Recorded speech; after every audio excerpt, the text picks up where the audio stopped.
প্রিয় দশম শ্রেণী ছাত্রছাত্রীরা, সাহিত্যের ইতিকথা চ্যানেলের তরফ থেকে সকলকে জানাই আন্তরিক অভিনন্দন ও শুভেচ্ছা।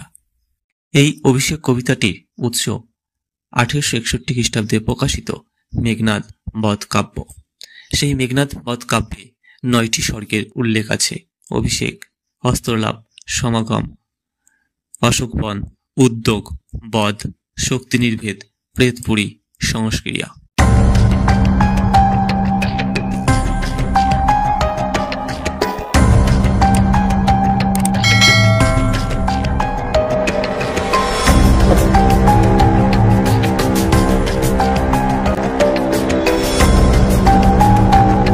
সেই অভিষেক কবিতাটি আজকে দ্বিতীয় অংশ আলোচনা।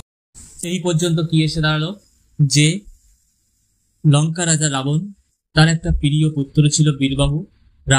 রামচন্দ্রের হাতে সে নিহত হয়েছে। এই পুত্র শোকে ব্যথিত রাবণ নিজের পুত্র হত্যার প্রতিশোধ নিতে নিজেই রণসাজে সেজে উঠছে। এই খবর মেঘনাদ পেয়েছে। সে ওই দেবী লক্ষ্মীর ছদ্মবেশ রূপ প্রভাষার রূপে রয়েছিল। প্রভাষা মা জননী হিসাবে তার কাছে উপস্থিত হয়েছে এবং সে জানিয়েছে তার প্রিয় অনুজ ভাইয়ের মৃত্যুর খবর এবং লঙ্কার অবস্থার কথা। সে আর ঠিক থাকতে পারেনি, সেখান থেকে সে ছুটে চলে এসেছে কোথায়?